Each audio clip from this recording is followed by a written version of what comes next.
Hello friends, welcome to my YouTube channel पढ़ाई online. आज मैं चैप्टर 2 बुद्धिर बलवती सदा के अभ्यास कार्य के साथ आपके सामने उपस्थित हुई हूँ। तो चलिए शुरू करते हैं। पहला प्रश्न है, एक पदेन उत्तरम लिखत, यानी कि एक पद में उत्तर लिखना है। तो हम एक पद में, पहला है बुद्धिमती कुत्र व्याघ्रम ददर्श, बुद्धिमती ने व्याघ्र को कहाँ देखा।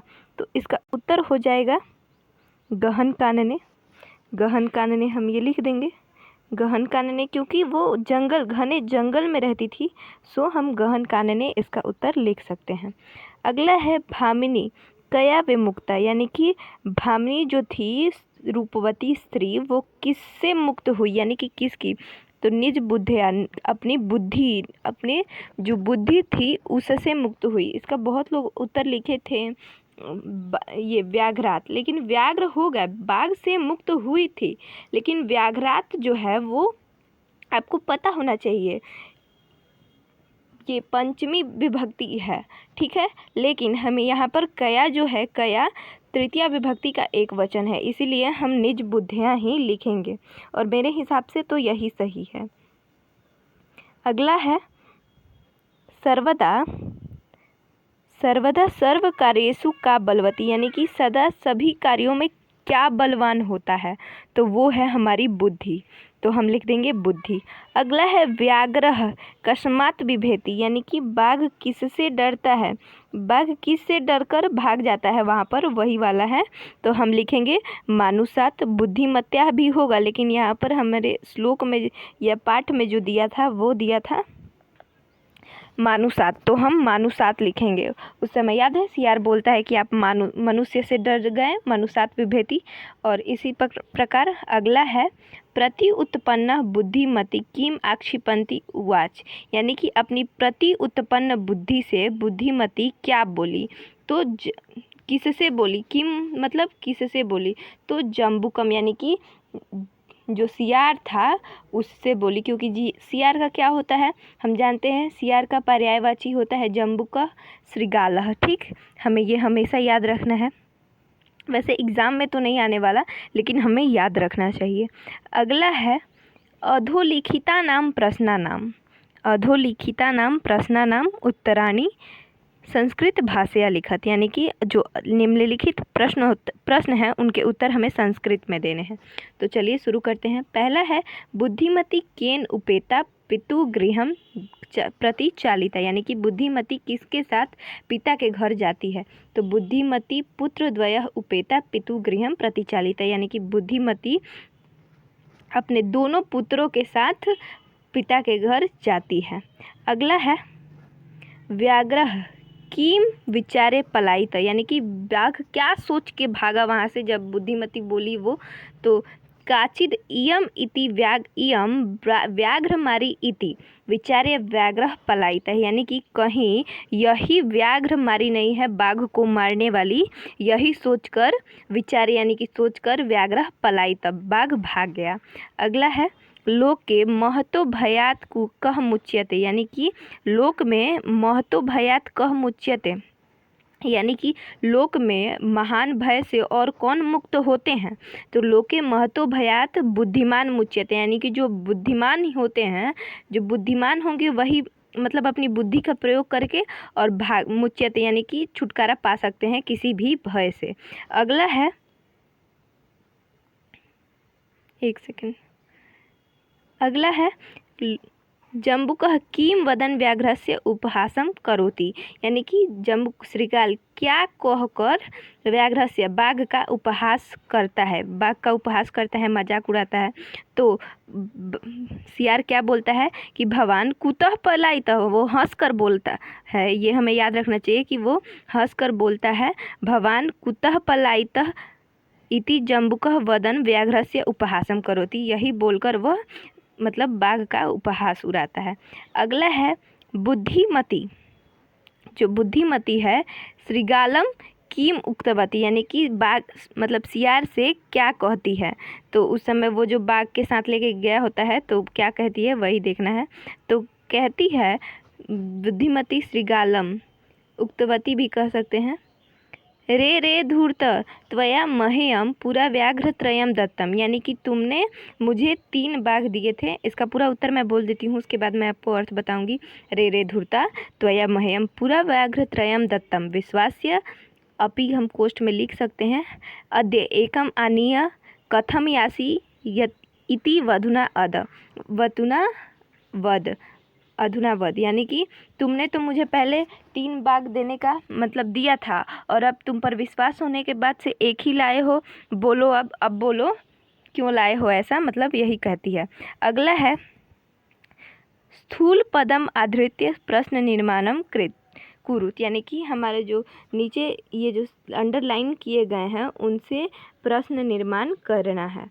तो पहला शब्द क्या दिया है, तत्र राज सिंहो नाम राजपुत्र वसति अस्म। तत्र, तो पहला एक तो हमें बात बहुत इंपॉर्टेंट याद रखनी है कि ये जो स्थूल यानी कि अंडरलाइन वर्ड है, इसका हमें पहले तो प्रश्नवाचक चिन्ह हम लिख लेंगे, और केवल यही नहीं लिखेंगे, हम पूरा शब्द बनाकर और प्रश्न बनाकर यहाँ पर प्रश्नवाचक चिन्ह जरूर देंगे। परीक्षा में इसी के हमें नंबर मिलने वाले हैं और कुछ के नहीं मिलेंगे। आपको समझ आ रही है मेरी बात? तो तत्र राज सिंहो, सिंहो है तो यहाँ पे उत्व संधि है, तो सिन्हा है तो यहाँ पर कह हो जाएगा। तो तत्र कह नाम राजपुत्र वसति अस्म, यानी कि किस नाम का राजपुत्र रहता था। अगला है बुद्धिमती चपेटया पुत्रौ प्रहृतवती है, ठीक ना, कि बुद्धिमती चपेटया मारती है दोनों पुत्रों को, मतलब चटकन से प्रहार करती है। तो यहाँ पर ये जो कया है, चपेटया है, ये तृतीया विभक्ति का एक वचन है, तो हमें किम शब्द जो है उसका तृतीया विभक्ति का एक वचन देखना है। तो बुद्धिमती कया पुत्रौ प्रहृतवती, यानी कि बुद्धिमती किससे अपने दोनों पुत्रों को प्रहार मतलब चटकन से प्रहार करके मारती है। अगला है व्याघ्रम दृष्ट्वा धूर्तः श्रृगालः अवदत्, यानी कि बाघ को देखकर धूर्त श्रृगाल बोला। तो यहाँ पर व्याघ्र में अंडरलाइन है, ठीक ना, शायद मैं अंडरलाइन अच्छा की हूँ। तो यहाँ पर बाघ में अंडरलाइन है, तो व्याघ्रम तो कम, यहाँ पर कम नहीं होगा, यहाँ पर कम ही होगा। हाँ, ये व्याघ्रम क्या है, पुल्लिंग का द्वितीय विभक्ति का एक वचन है, तो किम शब्द रूप का भी द्वितीय विभक्ति का एक वचन कम ही होगा। कम दृष्ट्वा धूर्तः श्रृगाला अवदत्, ठीक। अगला है त्वम मानुषात् बिभेषि, वो जो श्रृगाल कहता है कि आप मनुष्यों से डरते हैं, तो यहाँ पर मानुषात् है, तो ये पंचमी विभक्ति का मतलब एक वचन है, तो हम यहाँ पर किम शब्द रूप का पंचमी विभक्ति लिख देंगे, कस्मात् त्वम कस्मात् बिभेषि, ठीक है। अगला है पुरा त्वया मह्यम व्याघ्र त्रयम दत्तम, यानी कि इसका अर्थ तो हमें पता ही है कि पहले तुमने हमें मतलब मेरे लिए 3 भाग दिया था। तो पुरा त्वया, तो यहाँ पर मह्यम है, तो मह्यम का ये जो हम किम शब्द रूप का चतुर्थी विभक्ति एक वचन जब लगाएंगे तो कसमई आता है, ठीक। तो व्याघ्र त्रयम दत्ता हो जाएगा। अगला है अधोलिखिता नाम वाक्यानि घटनाक्रमानुसारेण योजयत, ये बहुत ही इम्पॉर्टेंट क्वेश्चन है, क्योंकि हमारे एग्जाम में लास्ट में 4 नंबर का ये क्वेश्चन आता है और हमें सबसे ज़्यादा इसी में ध्यान देना होता है, क्योंकि कुछ सेंटेंसेस ऐसे होते हैं जो उनका कंसीक्वेंस हमसे गलती हो जाता है। तो चलिए सबसे पहले हम सबको पढ़ेंगे, और यदि हमें कहानी पता है, मैंने पिछले वीडियो में कहानी अच्छी तरह से समझाया है, तो अगर हमें वो कहानी पता है तभी हम ये घटनाक्रमानुसार इनको सबको हम कर पाएंगे, वरना ये हमसे नहीं होगा। और हमारा 4 नंबर में से मतलब मुझे नहीं लगता कि मतलब कोई नंबर देता होगा अगर गलत हो जाएगा, क्योंकि ये बहुत आसान है। अगर हमने कहानी पढ़ा होगा तो हमें ज़रूर ही आ जाएगा। तो चलिए शुरू करते हैं। पहला है व्याघ्र मारी इयमिति मत्वा पलायितः भाग्या, ये तो बीच का है। प्रत्युत्पन्न मति सा श्रृगालम अक्षित बनती, ये सब आप सब पढ़ लेंगे, क्योंकि अब मैं इसका उत्तर ही पढ़ने वाली हूँ। तो कहानी ऐसे है, ठीक है। मैं जब ऐसे मैंने सजाया है तो आपको पूरी लगे कि मैंने ये शॉर्ट स्टोरी, उसका एक तरह से आप बोलिए तो समरी में स्टोरी सुना दिया है, ठीक ना। तो चलिए देखते हैं कहानी क्या है। बुद्धिमती पुत्रद्वयेन उपेता पितुर्गृहं प्रतिचालिता। पहला यही है, इसलिए मैंने पहला यही लिखा है। तो ये च में दिया है, ठीक ना, लेकिन यही पहले होगा क्योंकि इसके बाद से है मार्गे सा एकम व्याघ्रम अपश्यत। मार्ग में उसने एक बाघ देखा। व्याघ्रं दृष्ट्वा सा पुत्रौ ताड़यन्ती उवाच अधुना एकमेव व्याघ्र विभज्य भुज्यताम। ये देखिए, ये शॉर्ट स्टोरी की तरह है, पूरी कहानी से सिमिलर नहीं है, लेकिन मतलब कहानी में जो दिया है उसी का एक तरह से माने तो समरी है। व्याघ्र मारी इयमिति मत्वा पलायिता। वो जब बोली भाग अपने दोनों बच्चों को बांट कर बाघ खाने के लिए, तो बाघ सुनकर यह भाग गया। ठीक, उसके बाद से जम्बुका कृत उत्साह व्याघ्र पुनः काननम आगच्छत, यानी कि जम्बुका के यानी कि श्रृगाल से उत्साह से फिर वह आया था वन में। प्रत्युत्पन्नमति सा श्रृगालम आक्षित पंथी उवाच। वह अपनी प्रत्युत्पन्न प्रेजेंस ऑफ माइंड से फिर श्रृगाल की तरफ मतलब करके उंगली दिखाती हुई बोली, त्वं व्याघ्रत्रयम् अनेतु प्रतिज्ञा एकमेव अनितवान। देखिए, ये श्लोक वाला है, लेकिन इसमें थोड़ा सा अलग मतलब एक तरह से कहें तो उसके पर्यायवाची शब्दों का उपयोग किया गया है। ठीक है, तो बोलती है कि तुमने पहले मुझे दिया था और एक ही दिया, तुमने प्रतिज्ञा किया था कि मुझे 3 ला के देगो और अब 1 ही ला के दे रहे हो। उसके बाद से इसी पर गलबद्ध श्रृगाल का, गले में बंधा हुआ सियार और व्याघ्र दोनों ही पलायित यानी कि भाग गए। तो ऐसे होगा हमारा। अगला है संधि विच्छेदम। संधि विच्छेदम कुरुत।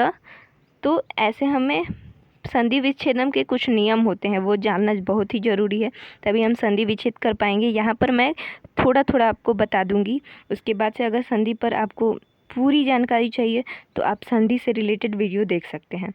तो पहला है पितुर्गृहम पितुधन गृहम।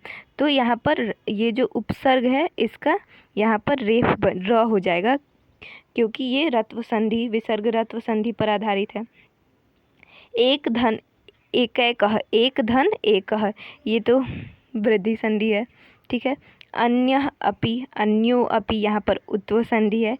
इत्युक्ता इति धन उक्तवा, यहाँ पर ये है यण संधि है।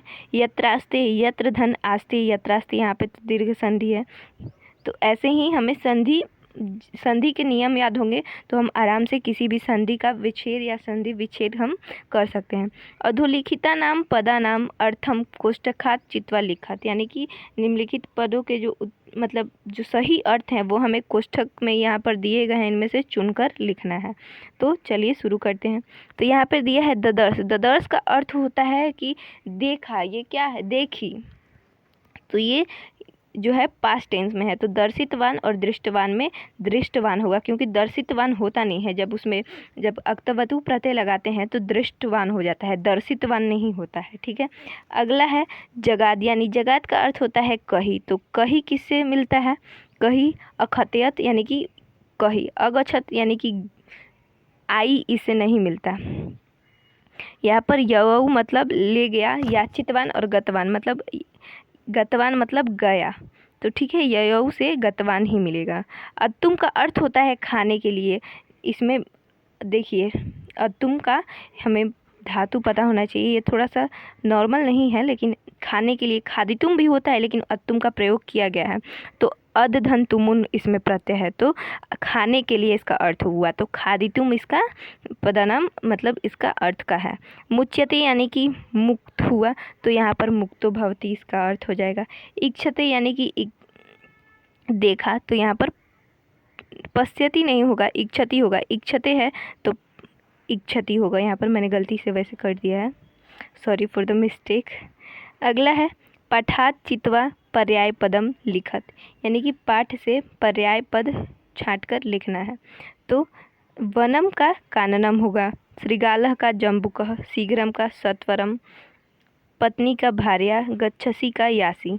ठीक है, अगला है प्रथम का, यहाँ पर पठात चित्वा विपरीतार्थक पदम लिखना है। ठीक है, तो प्रथम का द्वितीय होगा, उक्तवा का श्रुत्वा। उक्तवा मतलब बोलना, श्रुत्वा मतलब सुनना। अधुना मतलब आज, अब पूरा मतलब पहले। अवेला, अबेला का अर्थ होता है कुसमय, बेला का अर्थ होता है ससमय, मतलब समय होता है। अबेला एक वेला का एक अर्थ और भी होता है, वो होता है शर्त, तो इसका कुशर्त भी हो सकता है। केवल जगह की बात है, कहाँ उपयोग हो रहा है शब्द का अर्थ हम इससे भी लगा सकते हैं। बुद्धिहीन यानी कि बुद्धि बिना बुद्धि की, बुद्धिमती यानी कि बुद्धि वाली। तो इस प्रकार से हमारा जो पूरा अभ्यास कार्य है वो पूरा हो चुका है। अगर आपको इसमें कोई भी डाउट हो तो आप मुझे कमेंट में कर पूछ सकते हैं। और हमारे वीडियो को पूरा देखने के लिए बहुत बहुत आपका धन्यवाद। कृपया इसी तरह हमारे चैनल को सपोर्ट करते रहें, इससे हमें बहुत ही ताकत मिलती है। धन्यवाद।